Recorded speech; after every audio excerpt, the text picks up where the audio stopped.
안녕하세요. 네, 오늘 말씀을 맡은 김현찬 형제입니다. 최근 들어서 이 하나님께서 이 저를 강하게 다루고 계신다라는 그런 생각이 좀 많이 들었습니다. 요즘 저 자신을 좀 되돌아보면 이 세상 속에서 빠져서 무엇이 가장 중요한지, 그리고 이 무엇을 가장 우선으로 생각하고 살아야 할지를 전혀 모르는 사람처럼 정말 정신없이 하루하루 살아가고 있었던 것 같아요.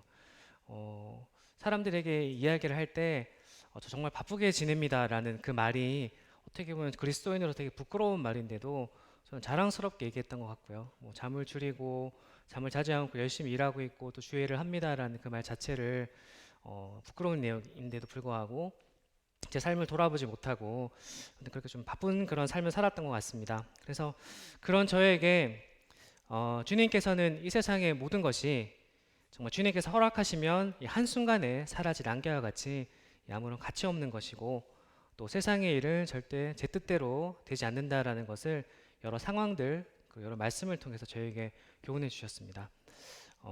우리 성도님들은 지금 이 순간 어떻게 지내고 계세요? 주님을 위해서 이 모든 것을 투자하면서 그분의 인도하심을 구하면서 하루하루 살고 계신가요? 그렇지 않으면 이 주님 그리고 세상 이 두 마리 토끼를 다 잡아보려고 자기 나름대로 최선의 노력을 다하며 또 불가능한 이 두 마리 토끼를 잡는 것을 이루기 위해서 하루하루 고단하고 힘든 그런 삶을 혹시 살고 계신가요?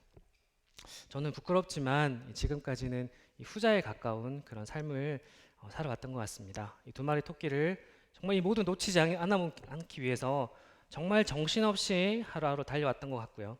이 세상의 일 잡기를 노력하면 그만큼 주님의 일을 할 수 있는 시간이 줄어드는데도 불구하고 그 시간을 잠자는 시간을 줄이면 괜찮지 않을까라고 해서 잠자는 시간 줄여가면서 나름 노력했었지만은 또 스스로 두 가지를 다 하고 있는 것처럼 착각에 빠져서 지냈던 것 같아요. 근데 되돌아보면 정말 부질없었고 정말 모든 사라질 만한 허무한 것들을 잡기 위해서 노력했던 저 자신을 하나님께서 발견하게 해주셨습니다.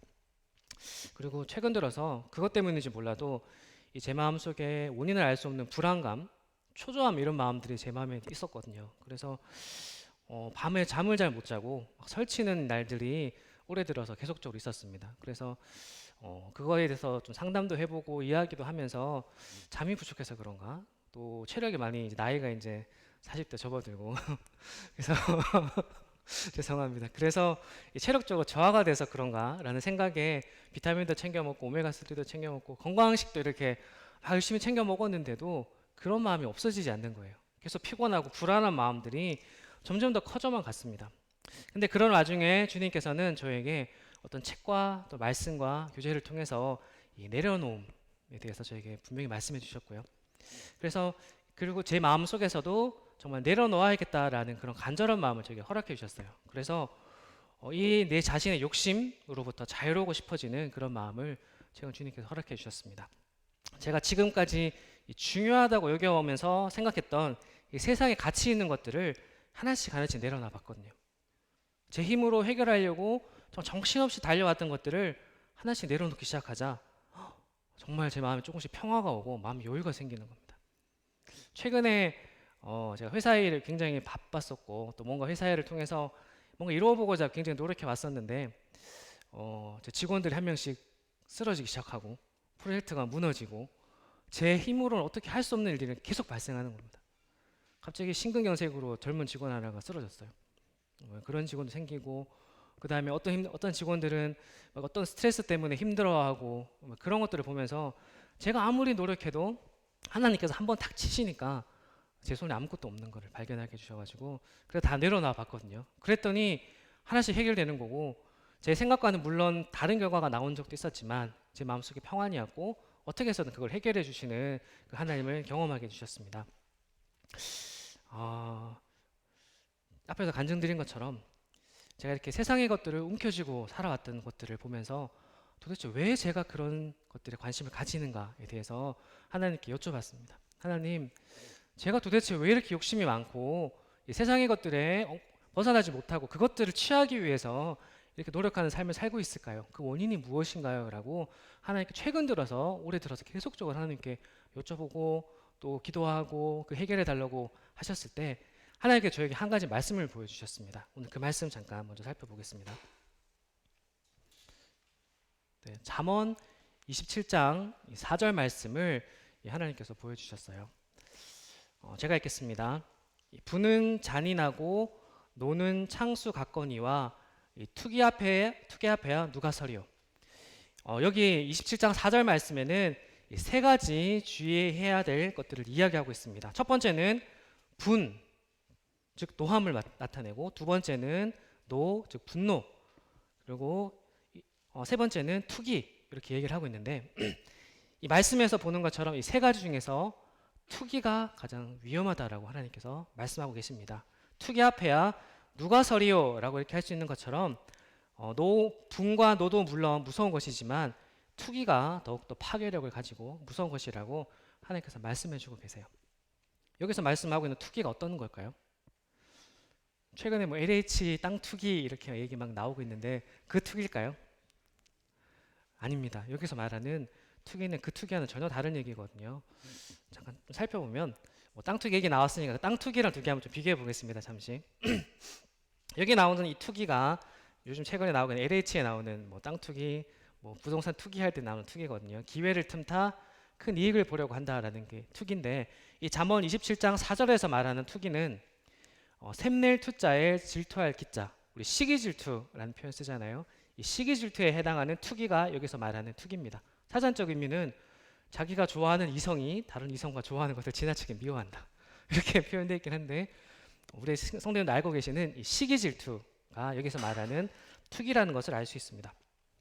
가끔 성경을 읽다가 보면 같은 의미로 이렇게 동음 이어들이 있어서 제가 그냥 읽어버리면은 잘못 이해하고 넘어가는 경우들이 있더라고요. 그래서 다른 번역본들하고 좀 비교해서 읽어보면 확실하게 의미가 드러나는 부분들이 많이 있습니다. 이 똑같은 잠언 27장 4절 말씀을 다른 성경으로 잠깐 좀 살펴보겠습니다. 27장 4절 말씀을 쉬운 성경에서 이렇게 표현하고 있습니다. 분노는 잔인하고 화는 사람을 삼키지만 질투처럼 파괴적이지 않다. 명확하게 질투라고 표현하고 있고요. 그리고 공동 번역에서도 화가 나면 사나워지고 분이 터지면 막을 수 없겠지만 사람이 질투를 부리면 누가 당하리라. 여기도 질투라고 표현하고 있습니다. 현대인 성경에서도 질투에 비하면 아무것도 아니다, 질투라고 명확하게 번역하고 있고요. 새 번역에서도 분노는 잔인하고 진노는 범람하는 물과 같다고 하지만 사람의 질투를 누가 당하여 낼 수 있으랴 라고 되어 있습니다. 마지막으로 NIV 성경에서도 마지막에 저러시라는 질투라는 표현으로 번역이 되어 있는 것들을 알 수 있습니다. 이상에서 살펴본 것처럼 이 4절에서 말하는 투기라는 말은 질투를 의미합니다. 이 질투가 분노가 잔인하고 진노가 파괴적이긴 하지만은 이 질투에 비하면 아무것도 아니다라고 성경에서 분명히 이야기하고 있죠. 이 제 자신에 대해서 이 말씀을 보면서 곰곰이 생각해 봤습니다. 생각해 보면 저를 몰아붙이면서 이 세상의 것을 위해서 막 살아가게 만들었던 그 원동력이 질투라는 마음이었다는 것을 하나님께서 이렇게 보여주셨어요. 저는 주님의 축복 안에서 믿는 가정에서 태어났습니다. 가족들도 믿었었고 또 주위에 있는 친척들도 다 믿는 가정에서 태어났지만 이 세상의 관점에서 본다면은 넉넉하지 못한 그런 가정에서 태어나서 경제적으로는 많은 것을 누리지 못한 그런 환경에서 컸던 것 같습니다. 그리고 이 대학교 군대를 제대하고 대학교 2학년 때 아버지가 이제 갑자기 병으로 돌아가셔서 학교를 야간으로 돌리고 밤에 학업을 하면서 일을 하지 않으면 학교를 다닐 수 없는, 살 수 없는 그런 환경에 갑작스럽게 이제 처하게 돼서 정말 낮에 일하고 밤에 학업을 병행하는 매일매일 바쁘고 또 힘든 나날을 매일매일 살아왔었습니다. 그래서 제가 가지지 못한 그런 것을 가진 것에 대한 질투, 그런 마음들, 나는 이렇게 힘들게 사는데 저 사람 왜 이렇게 편하게 살지? 라는 그런 질투심이 제 마음속에 있었던 것 같고요. 그 마음 때문에 제가 지금까지 정말 그것을 얻기 위해서 정말 세상 말로는 정말 미친 듯이 지금 달려온 게 아닌가라는 생각이 들었습니다. 다행히 주님께서는 저희 이런 연약한 점을 잘 아시는 분이시고 또 저희 약한 마음을 주님께서 깨닫게 해주셔서 지금이라도 이 세상을 향해서 달려가는 속도를 줄일 수 있게 해주셨고, 그리고 그 달려가는 방향을 바꿀 수 있게 그런 마음을 저에게 허락해 주셨습니다. 그래서 다시금 인생에서 무엇이 가장 중요한지를 진지하게 고민할 수 있는 그런 상황들, 그리고 무엇보다 한 번 더 생각해 볼 수 있는 마음을 저에게 허락해 주셔서 이 시간 진심으로 감사를 드립니다. 인생에 있어서 중요한 것이 무엇인가라고 생각해 봤을 때 어떤 목표를 향해서 좀 빠르게 달려가는 것도 정말 중요하지만 그것보다는 속도가 느릴지라도 올바른 방향을 가지고 한 발 한 발 걸어 나가는 것이 우리 인생에서 더 중요한 게 아닌가라는 그런 것을 깨닫게 해주셨고요. 오늘 이 질투에 대해서 좀 성도님들과 나눠보기를 원합니다. 이 질투라는 마음은 뭐 별건 아니야라고 또 생각하실 수 있지만 이 잠언 말씀에서 알 수 있는 것처럼 가장 잔인하고 파괴적이고 또 우리의 인생을 송두리째 절망에 빠뜨릴 수 있는 위력을 가진 정말 무서운 게 이 질투라는 마음입니다. 그래서 오늘 이 질투, 나를 파괴하는 가장 위험한 마음이라는 제목을 가지고 우리 질투에 대해서, 이 마음에 대해서 한번 성도님들과 한번 생각해 보기를 원합니다. 이 성경에 보면 이 질투심으로 인해서 인생이 망친 그런 사람들이 여러 명 있습니다. 혹시 기억나는 사람이 인물이 있으신가요? 가인. 네, 또 누가 있을까요? 네, 야곱, 다윗, 사울. 맞습니다. 한 명, 제가 오늘 세 명을 이야기할 텐데 한 명이 안 나왔어요. 네, 자 한번 살펴보면 오늘 세 명에 대해서 함께 나눠볼 예정입니다.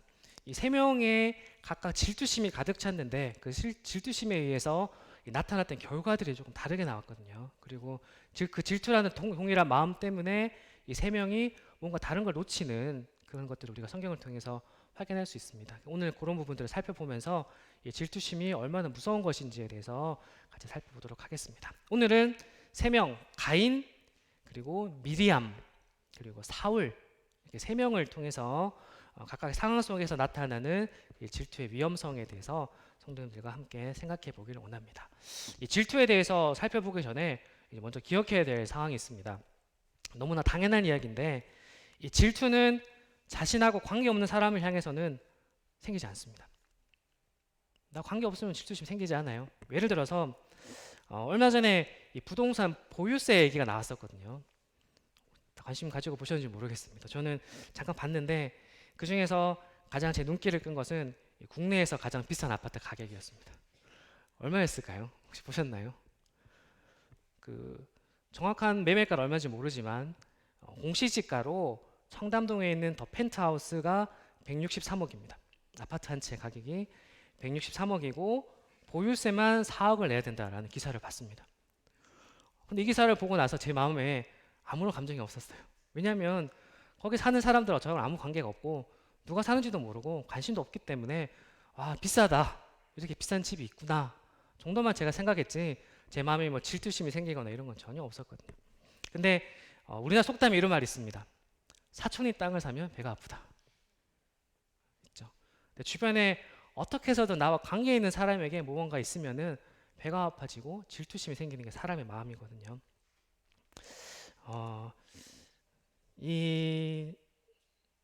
그리고 질투는 관계적인 측면도 있는데 제가 관심을 가지는 분야에서밖에 생기지 않습니다. 제가 예를 들어서 어떤 형제님이 붓글씨를 잘 쓰세요. 제가 아는 분이에요. 저는 관심 없거든요. 질투심 안 생깁니다. 근데 그분이 뭔가 제가 좋아하는 뭔가를 잘하게 되면 저도 마음속에 모르게 그런 마음들이 생겨나게 되죠. 그래서 질투는 나와 직접적으로 관계에 있는 사람, 그리고 내가 관심이 가는 분야, 이 두 가지에 대해서 생기는 마음이 저는 질투라고 하나님께서 말씀해 주셨습니다. 혹시 성도님들 마음속에 지금 이 시간 누군가에 대해서 질투하는 마음 가지신 분 안 계시죠? 없으시죠? 네. 저 사람 분명히 나보다 못한 것 같은데 어째서 나보다 더 인정받고 있는 것 같고 더 잘 사는 것 같고 더 높은 데 있는 것 같고 높은 지위를 가진 것 같고 그런 마음을 가지신 분 안 계시죠? 이 질투심이 커져서 미움과 분노의 마음으로 누군가를 바라보고 계신 분은 없으시죠? 자, 이 질투가 정말 무서운 이유가 있습니다. 질투가 무서운 이유는 이 질투라는 마음이 미움과 분노로 바뀌게 되고요. 그리고 이 분노는 우리가 죄를 짓게 만듭니다. 그렇기 때문에 이 질투라는 마음이 위험한 이유가 우리 마음속에 작은 질투가 생기게 되면 마음속에 분노가 일어나고 그리고 그 분노는 죄를 짓게 만들게 됩니다. 이 죄로 인해서 우리는 주님과 멀어지게 되고 그리고 우리의 인생은 절망 속으로 빠져드는 것을 우리는 발견할 수 있습니다. 자, 그러면은 우리 하나님께서 우리에게 보여준 첫 번째 인물인 가인에 대해서 잠깐 좀 살펴보겠습니다. 말씀이 조금 길긴 한데 다 아는 내용이긴 하지만 같이 한번 읽어보도록 하겠습니다. 형제 자매님들 번갈아 가면서 같이 한번 읽어보겠습니다. 형제님들부터 읽겠습니다. 시작.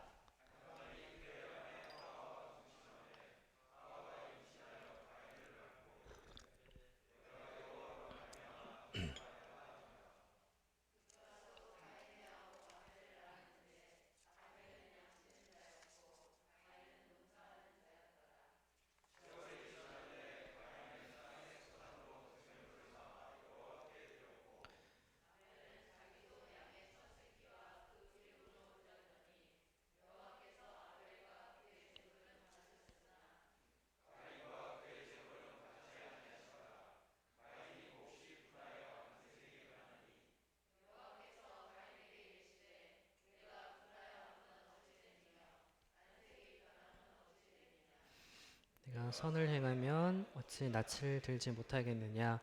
선을 행하지 아니하면 죄가 문에 엎드려 있느니라. 죄가 너를 원하나 너는 죄를 다스릴지니라.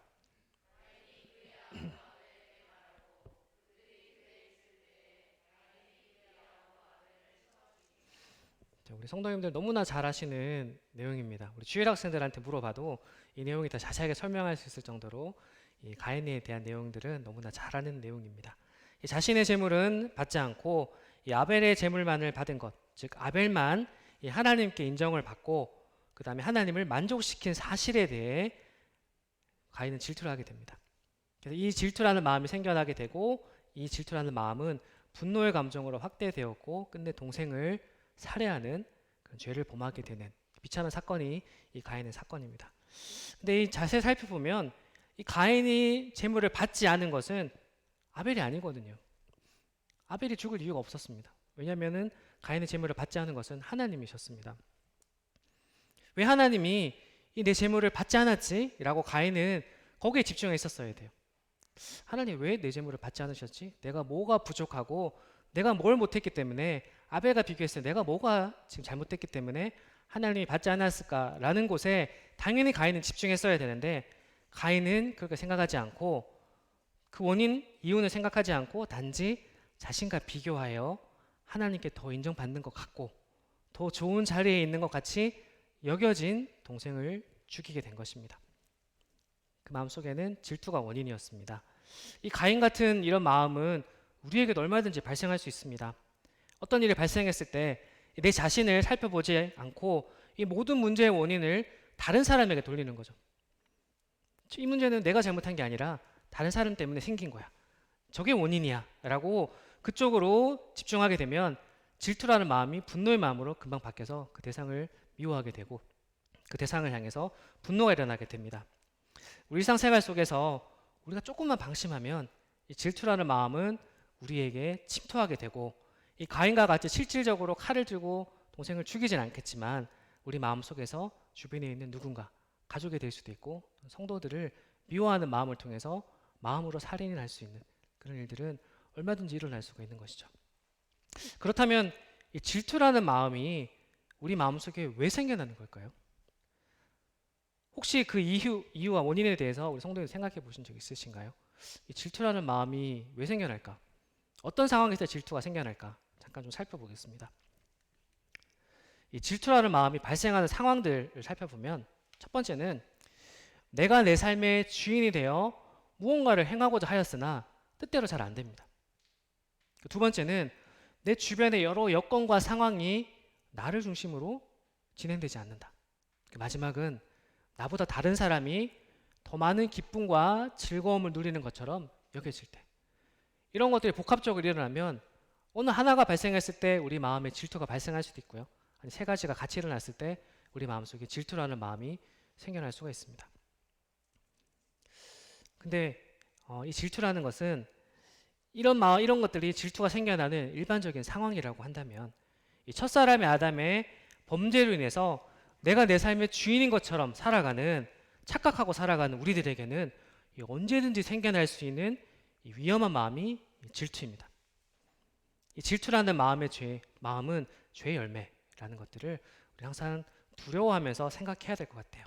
그렇다면 우리 스스로의 힘으로 이 질투라는 마음을 다스릴 수 있을까요? 우리 마지막에 좀 다시 얘기할 것이지만, 이 가인은 이 질투라는 마음을 다스리는데 실패했죠. 그렇기 때문에 인류 첫 번째로 살인을 저지르는 자로 우리에게 기억되게 됐습니다. 질투를 다스리는 방법에 대해서는 우리 마지막에 다시 한번 보게 되고요. 두 번째 사람에 대해서 한번 살펴보겠습니다. 두 번째는 민수기 12장 2절 말씀에 나옵니다. 네, 제가 한번 민수기 12장 2절 말씀을 읽어보도록 하겠습니다. 그들이 이르되 여호와께서 모세와만 말씀하셨느냐 우리와도 말씀하지 아니하셨느냐 하매 여호와께서 이 말을 들으셨더라. 이 같은 부모에게서 태어난 한 가족인 모세의 누이 미리암, 그리고 형 아론은 이 하나님께서 모세하고만 이 대화를 나누는 것에 대해서 질투했습니다. 너만 특별한 사람인 것처럼 행동하지 마. 우리도 특별한 자들이야. 라는 식으로 이 모세에 대해서 따지듯 비난하는 것을 우리 말씀을 통해서 알 수 있습니다. 그동안 쌓여 있었던 여러 가지 이유가 있었겠죠. 쌓여 있었던 이런 불만을 이 모세가 이 구스 여인을 취한 것을 빌미로 구체적으로 이제 따지기 시작을 했습니다. 잘 아시는 것처럼 이 미리암에 대해서 잠깐 생각해 보면 최근에 우리 요게벳의 노래라는 거를 유튜브에서 듣게 되면 이 미리암은 자주 등장을 하죠. 영상을 보면 그 3개월 된 모세를 갈대 상자에 띄워서 이렇게 둥둥 떠내려갈 때 그 갈대 상자를 쫓아가면서 끝까지 갔었고, 또 바로 공주 앞에 섰을 때 어떻게 보면 자기한테 위험에 닥칠 수 있었지만 바로 공주 앞에 당당히 나가서 이 아이를 돌볼 사람을 우리가 알고 있으니까 소개시켜 주겠다라고 동생을 사랑하며 당당히 말했던 그 사람이 바로 이 미리암입니다. 미리암이 그때 당시 나이는 정확하게 나오지 않지만 아마 8살, 9살, 10살 그 정도 나이가 되지 않았을까요? 그리고 아론은 출애굽기 7장 7절에서 정확하게 나이가 나옵니다. 이 바로 앞에 섰을 때 모세가 80살, 아론이 83살, 좀 3살 모세보다 많은 그런 형인 것을 우리가 알 수 있습니다. 이 질투라는 감정은 이 피를 나눈 형제들 사이에서 좀 더 많이 발생하는 것 같아요. 왜냐하면 가족이기 때문에 누구보다도 가깝고 또 서로의 장단점에 대해서 잘 알고 있기 때문에 이 질투라는 마음이 더 잘 생겨나는 것 같습니다. 최근 우리 큰딸 시은이가 가끔 서럽게 울면서 이런 얘기를 합니다. 엄마는 왜 시혁이만 사랑하고 시혁이한테만 예쁜 말을 하고 나는 미워해 라는 표현을 가끔 할 때가 있거든요. 이 자신보다 동생이 더 사랑받고 있다는 것에 대한 질투의 마음에서 그런 표현을 한 번씩 할 때가 있습니다. 물론 저와 저희 자매는 시혁이를 더 사랑한 것은 아닙니다. 차별하지 않습니다. 동일하게 두 아이를 같은 동일한 기준으로 사랑하고 보살피고 있지만 이 아이들 입장에서 자신이 받는 사랑이 상대적으로 부족하다라고 느낄 수도 있고요. 또 이로 인해서 상대방이 부모님께 더 특별한 위치에 있다라는 마음을 가지는 경우가 있는 것 같습니다. 이 마음이 질투죠. 질투의 감정은 아이들에게 자연스럽게 생겨난다는 것을 우리가 볼 수 있습니다. 그런데 미리암과 아론이 모세를 비방했던 근본적인 이유를 잠깐 살펴보겠습니다. 자, 하나님께서 미리암과 아론보다 모세에게 월등한 지위 그리고 탁월한 권위를 주신 것에 대한 교만한 질투심에서 이 두 사람은 모세에 대해서 비방을 하기 시작을 했습니다. 어떻게 됐을까요? 이 모세를 비방한 미리암과 아론에게 하나님께서 어떻게 하셨을까요? 잠깐 우리 말씀을 통해서 살펴보도록 하겠습니다.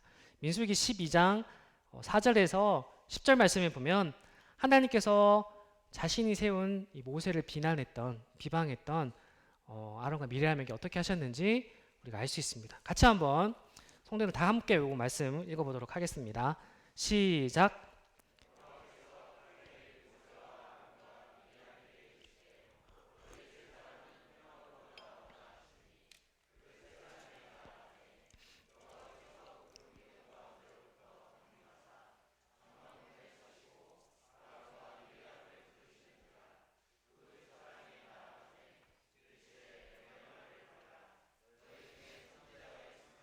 나 여호와가 환상으로 나를 그에게 알리기도 하고 꿈으로 그와 말하기도 하거니와 내 종 모세와는 그렇지 아니하니 그는 내 온 집에 충성함이라. 그와는 내가 대면하여 명백히 말하고 은밀한 말로 하지 아니하며 그는 또 여호와의 형상을 보거늘 너희가 어찌하여 내 종 모세 비방하기를 두려워하지 아니하느냐. 여호와께서 그들을 향하여 진노하시고 떠나심에 구름이 장막 위에서 떠나갔고 미리암은 나병에 걸려 눈과 같더라. 아론이 미리암을 본즉 나병에 걸렸는지라. 이 미리암과 이 아론의 마음속에 이 모세를 향한 질투의 마음이 생겨나고 그 화를 참지 못하고 모세를 즉 하나님께서 세운 지도자를 비방하는 죄를 범했습니다. 하나님께서는 그 말을 듣고 모세에 대해서 변호해 주셨어요. 그렇죠? 그리고 자신이 세운 지도자를 향해 비방하는 그들을 향해서 하나님께서 진노하셨습니다. 그리고 미리암에게 나병을 허락하시는 모습을 우리가 살펴볼 수가 있습니다. 근데 조금 이상한 부분이 있죠. 분명히 미리암하고 아론이 함께 모세를 비방했는데 왜 미리암에게만 나병을 허락하셨을까? 분명히 차이가 있었겠죠. 그 이유에 대해서 한번 잠깐 생각해 보겠습니다. 12장 1절 말씀에 보면 이 모세가 구스 여자를 취하였더니 그 구스 여자를 취하였으므로 미리암과 아론이 모세를 비방하니라. 여기서 보면 좀 특이한 말이 있습니다. 혹시 발견하실 수 있으신가요? 뭔가 평소와는 다른 게 표현된 방식이 있는데 일반적으로는 이 높은 사람의 이름이 먼저 나옵니다. 지위적으로 높거나 나이가 많거나 그 다음에 권위를 가진 사람 이름이 앞에 나오거든요. 근데 여기서만 미리암과 아론이라고 표현하고 있어요. 이때 아론은 대제사장의 위치에 있었습니다. 근데 아론보다 이 미리암을 먼저 언급했다는 사실은 이 모세에 대해서 공개적으로 비난했던 주도자가 아론이 아니라 미리암이었다는 사실을 우리가 이 말씀을 통해 알 수 있고요. 그래서 즉 자신보다 한 10살 정도 어린 이 막내 동생이었던 모세가 자기 위에 서서 하나님으로부터 권위를 독차지하는 것처럼 느껴졌기 때문에 그것에 대한 불만을 미리암이 가지고 이렇게 공개적으로 아론과 함께 모세를 비난했던 겁니다. 이 미리암의 이름 뜻이 혹시 뭔지 아시나요? 미리암의 이름 뜻이 뭐냐면 반역입니다. 혹시 알고 계셨나요? 이 미리암이라는 이름 뜻은 반역이라는 이름을 뜻을 가지고 있습니다. 참 하나님께서 이 상황을 알고 이 미리암이라는 이름을 지어주셨는지 모르겠지만 이 미리암의 이름의 뜻은 이 반역이라는 뜻을 가지고 있고 자기 이름처럼 하나님이 세웠던 그 지도자를 반역하는 모습을 우리가 볼 수가 있습니다. 하나님 종이었던 이 모세를 공개적으로 비난한 미리암은 이 나병에 걸리는 큰 병을 벌을 되고 질투심에 의해서 하나님께서 세우시고 또 하나님의 일을 하는 자에게 대해서 이 비난하는 마음은 이 미리암이 나병에 걸린 것처럼 큰 벌을 받게 된다는 사실을 하나님께서 우리에게 보여주시는 것 같습니다. 혹여나 저도 생각해 봤어요. 혹시 제 마음속에 이런 죄를 짓고 있지 않나 라는 생각을 두려운 마음으로 살펴봤습니다. 혹시나 교회 앞선 분들, 앞에서 일하시는 분들, 우리 교회 분들이 될 수도 있고 또는 선교사로 나가시는 여러분들이 될 수도 있고 또는 해외에 나가서 고생하시는 여러분들, 일하시는 분들을 한 분 한 분씩 제가 생각하면서 혹여나 제 마음속에 그분들을 향한 나쁜 마음들, 불만을 가지고 있지 않았었는지를 되돌아보면서 이런 마음을 온전히 다스려 달라라는 기도를 하나님께 해보았습니다. 자, 마지막으로 사울에 대해서 한번 살펴보겠습니다. 사울의 질투심을 대해서 사무엘상 18장 5절에서 12절 말씀까지인데 이 말씀도 오늘 좀 같이 한번 더 읽어보도록 하겠습니다. 같이 읽어보겠습니다. 시작.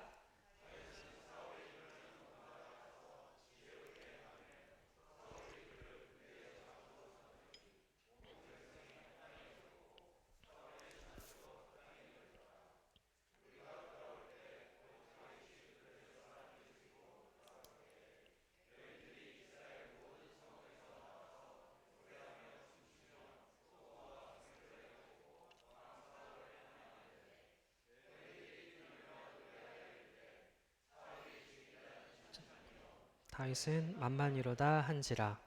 사울이 그 말에 불쾌하여 심히 노하여 이르되 다윗에게는 만만을 돌리고 내게는 천천만 돌리니 그가 더 얻을 것이 나라 말고 무엇이냐 하고 그날 후로 사울이 다윗을 주목하였더라.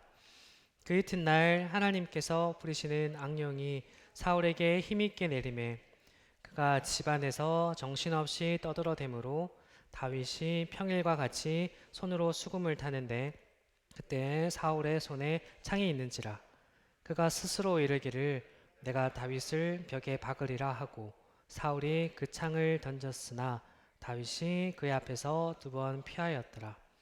여호와께서 사울을 떠나 다윗과 함께 계심으로 사울이 그를 두려워한지라. 이 사울은 왕으로 이스라엘 첫 번째 왕으로 세워졌습니다. 그런데 사울의 왕으로 세워졌던 그 상황들을 살펴보면 이 백성들의 너무나 인간적인 요구 여기에서 세워진 왕이었었고요. 그리고 딴 것보다 군사적인 목적으로 어떻게 보면 세워진 왕이 이 사울이었습니다. 잠시 살펴보면 사무엘상 8장 6절 20절 사울이 세워진 상황입니다. 우리에게 왕을 주어 우리를 다스리게 하라 했을 때에 이 사무엘이 그것을 기뻐하지 아니하여 여호와께 기도하며 기뻐하지 않았었죠. 20절 말씀을 보면 우리도 다른 나라들 같이 되어 우리의 왕이 우리를 다스리며 우리 앞에 나가서 우리의 싸움을 싸워야 할 것이다 하는지라. 이 말씀을 통해서 알 수 있듯이 이 사울은 군사적인 목적을 위해서 어떻게 보면은 자기를 앞에 나가서 싸워주고 전쟁에 승리하고 우리를 이끌어줄 왕이 필요하다라는 그들의 목적의 요구에 의해서 세워진 왕이 이 사울이었습니다. 이런 상황이었기 때문에 사울이 왕으로서 이 권위와 명예를 계속 유지하기 위해서는 용맹성에 있어서 그 누구보다 뛰어나야 했죠. 그리고 전쟁에서의 성과가 무엇보다 중요했습니다. 사울에게는 눈에 드러나는 결과가 굉장히 중요했었습니다. 그런데 이제 사건이 발생합니다. 이 골리앗이 출현한 이후로 그러한 용맹성에 있어서 자신보다 이 다윗이 더 인정을 받게 됩니다. 그래서 사울은 상대적으로 자신의 가치가 낮아지고 있다라는 그런 사실에 불안해했을 것이고 이 전쟁을 승리로 이끌고 돌아오는 길에서 들려오는 여인들 목소리 자기는 천천히고 다윗은 만만이다라는 그 말을 계기로 그의 마음은 시기와 질투로 가득 차게 됐을 겁니다. 이후로 사울은 다윗을 주목하게 됐고 그의 마음속에는 단 하나 이 시기 질투심만 그의 마음을 주장하고 가득 찼을 겁니다. 이 질투의 마음은 사울 머릿속에는 다른 걸 못하게 했어요. 사울은 왕이었습니다. 왕이면 어떻게 해야 되나요? 나라를 다스리고 전쟁이 끝났으니까 이제 같이 고생했던 그런 병사들을 다독여줘야 될 것이고 그 다음에 여러 가지 해결할 일들이 굉장히 많이 있을 텐데도 불구하고 사울은 단지 머릿속에 다윗에 대한 질투심만 가득하게 되죠. 그래서 그를 죽이려고 창을 2번이나 던지게 됩니다. 사울은 한 나라의 왕이었지만 왕의 지위에 맞는 책임과 역할은 전혀 하지 못했고 그렇게 할 수 있는 아마 여유도 없었을 겁니다. 자, 우리에게 이 질투의 마음이 가득 차게 되면 우리가 가지고 있던 이 순수한 마음과 동기는 사라지게 됩니다. 그리고 정작 중요한 일을 하지 못하게 됩니다. 혹시 이런 경험 해보신 적 있으신가요? 무언가 일을 해야 되는데 같이 일하고 있는 누군가가 더 칭찬을 받고 누군가가 더 그 결과에 의해서 더 이렇게 띄워지게 되고 그럼으로 인해서 내 마음속에 일은 눈에 안 들어오고 주님의 일은 신경도 안 쓰게 되고 단지 그것만 계속 신경 쓰이는 거예요. 왜 저 사람만 더 이렇게 인정을 받지? 왜 나는 같이 일했는데 왜 나는 이렇게 인정을 받지 못할까라는 그런 질투심과 시기 질투가 우리 마음에 생겨날 때가 있습니다. 근데 이렇게 우리 마음에 빈틈이 생기게 되면 사탄은 능숙하게 그 빈틈을 통해서 우리 마음에 들어오게 되고 우리 마음을 더 황폐하게 만들어 버립니다. 우리 말씀 한 구절 아까 읽었던 말씀인데 10절 말씀에 보면 그 이튿날 하나님께서 부리시는 악령이 사울에게 힘있게 내리매라는 말씀이 있습니다. 이 전쟁 마치고 돌아온 다음 날 하나님께서 부리시는 악령이 사울에게 힘있게 내리게 됩니다. 아마 제가 사울이었으면 한숨도 못 잤을 거예요. 전쟁 끝나고 피로해서 아마 침대에 누우면 바로 잠들었을 텐데 들었던 그 말들, 상황들 때문에 계속 마음이 분노가 되고 화가 나고 이래서 한숨도 못 잤을 겁니다. 그래서 육체적으로, 정신적으로 연약한 마음 상태에 있는 이런 상태는 악령이 내리기 정말 좋은 상태가 됩니다. 이 하나님께서 부르신 악령이 무엇을 의미하는지 잠깐 살펴보면, 악령이란 것은 인간들이, 사람들이 도덕적, 영적 생활을 할 수 있도록 우리를 이끄시는 이 하나님의 거룩한 영광은 이 대조되는 표현으로 사단의 영으로 인간의 정신과 마음을 억누르고 파괴하는 이 사단의 사악한 영을 일반적으로 악령이라고 이렇게 표현하고 있습니다. 근데 하나님께서 부르신 악령이라고 이렇게 말하고 있잖아요. 거기서 표현해서 살펴볼 수 있는 것처럼 악령은 하나님의 허락과 지배하에서만 활동할 수 있습니다. 이런 사실은 우리 욥기에서도 알 수 있잖아요. 욥기에서도 하나님께서 허락하셔서 욥에게 그런 일들이 일어나는 것들을 우리가 살펴볼 수 있습니다. 질투로 가득 찬 사울에게 하나님께서는 약한 영이 힘있게 내리도록 허락하셨습니다. 그래서 악령이 사울의 마음을 더 힘들게 만들었고 아무것도 하지 못하고 오직 다윗에 대한 비난하는 마음만, 그 질투하는 마음만 갖도록 했었습니다. 왜 그러셨을까요? 하나님께서 사울을 이게 악령을 허락하신 이유가 있을 겁니다. 아마도 자신에게 범죄하고 질투심에 가득 차 정작 왕으로서 자신의 역할을 감당하지 못하고 있는 이 사울을 왕에서 폐위시키고 다윗을 새로운 왕으로 세우기 위한 하나님의 뜻하심이었지 않았을까라고 생각해 봅니다. 이 질투라는 감정이 내 마음속에 가득할 때 과연 주님의 일을 잘 감당할 수 있을까요? 겉으로는 감당하고 있는 것처럼 보일 수도 있습니다. 하지만 그런 마음을 가득 찬 상태에서 주의를 한다면 주님께서 기뻐하시지 않겠죠. 어쩌면 이 사울을 이 왕의 자리에서 내려오게 하셨던 것처럼 우리도 더 이상 이 하나님의 일에 쓰임받지 못하게 하실 수도 있습니다. 이 주님의 일에 쓰임받지 못한다는 이 너무나 큰 벌을 받지 않도록 정말 저는 두려운 마음이 있고요. 그리고 이 사람이 아니라 정말 주님만을 바라봐야겠다라는 생각을 이 말씀을 준비하면서 계속적으로 해보게 됐습니다. 우리 지금까지 이 질투심에 사로잡혔던 성경의 3명의 인물들에 대해서 잠깐 살펴봤습니다. 잠깐 정리를 해보면은 우리 가인의 이 질투하는 상황들을 통해서 우리에게 이 질투라는 마음이 가득 차게 되면 정작 나 자신에게 어떤 문제가 있는지 알지 못하게 된다는 사실을 우리가 가인을 통해서 알 수 있었고요. 두 번째, 이 미리암의 질투심을 통해서 우리에게 질투라는 마음이 가득 차게 되면 이 하나님께서 세우신 일꾼을 비난하는 범죄를 할 수 있다. 그런 죄를 범할 수 있다라는 것을 우리에게 교훈해 주셨습니다. 마지막으로 이 사울의 질투심을 통해서 우리에게 질투라는 마음이 가득 차면 이 사탄이 우리의 마음을 황폐하게 만들 수도 있고 또한 정작 우리가 담당해야 할 사역을 충실히 감당하지 못하게 된다라는 것들을 우리가 이 질투라는 감정에 대해서 살펴보게 되었습니다.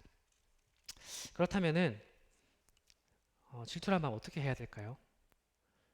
이 질투라는 마음 이렇게 위험한 것입니다. 아까 보셨던 것처럼 질투는 미움과 분노로 바뀌게 되고 우리가 죄를 짓게 만드는 이 마음인데, 그렇다면 이 질투라는 마음을 우리가 어떻게 하면은 다스릴 수 있을까요?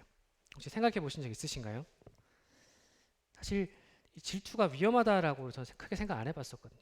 이렇게 위험하고 질투심이야 뭐 생길 수 있지, 당연한 마음이지라고만 생각했었는데 이 질투라는 마음이 우리를 이렇게 힘들게 한다는 사실은 지금까지 크게 생각을 안 해봤던 것 같습니다. 하지만 질투는 우리를 죄를 짓게 하고 우리를 황폐하게 만들고 우리를 죄의 나락으로 빠뜨릴 수 있는 위험한 것이다라는 것을 알 수 있었죠. 그렇다면은 이 질투를 어떻게 하면 조절할 수 있을까요? 가장 중요한 것은 내 시선, 내 육신의 눈이 될 수도 있고요. 내 마음의 눈이 될 수도 있습니다.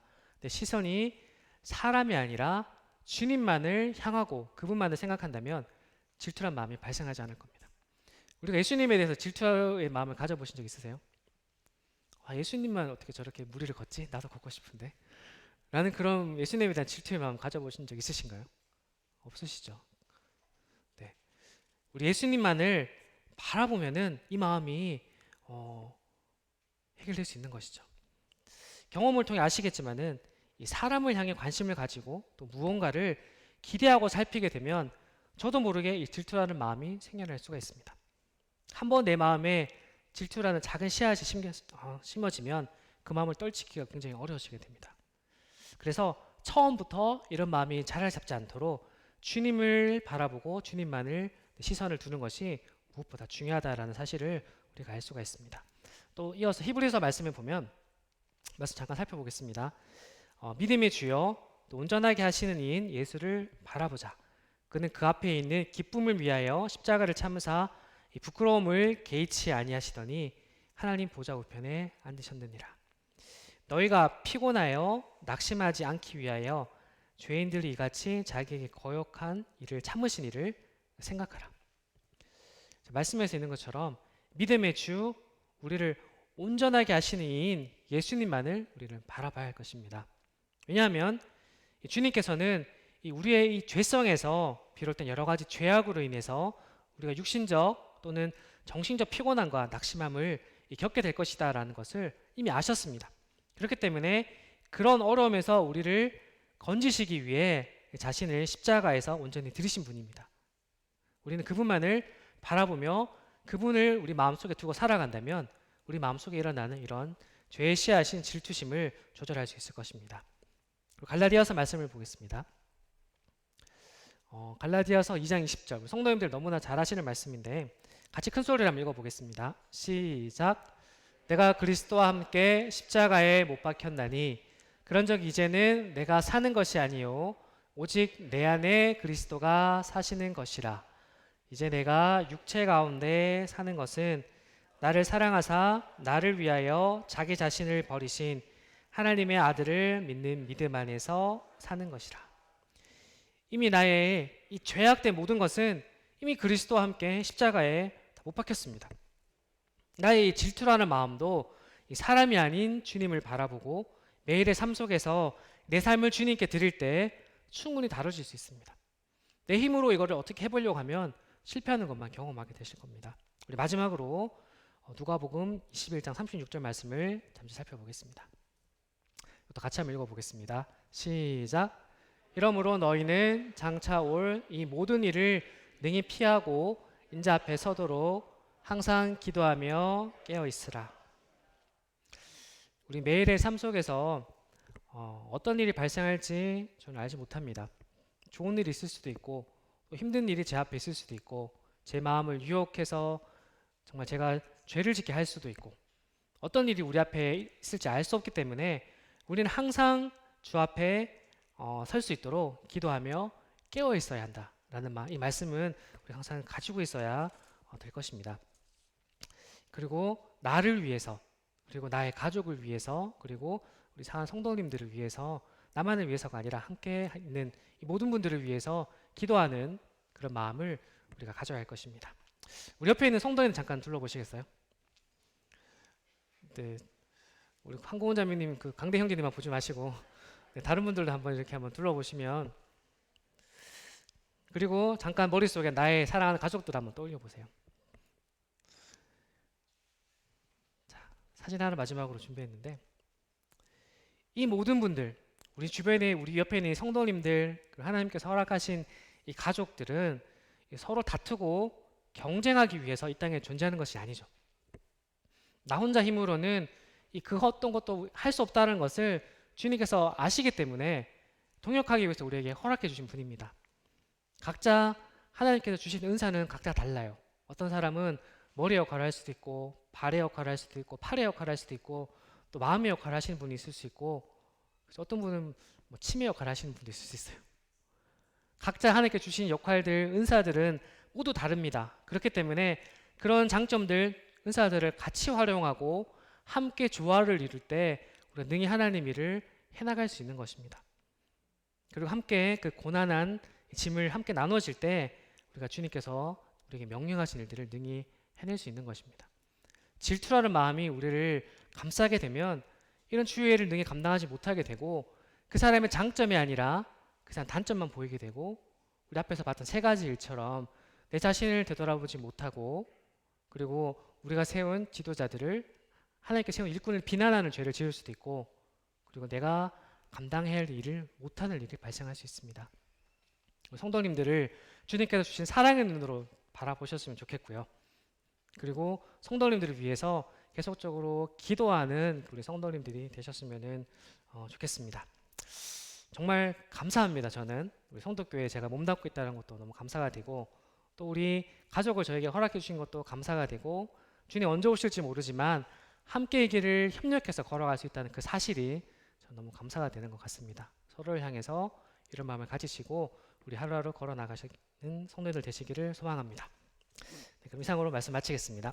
감사합니다.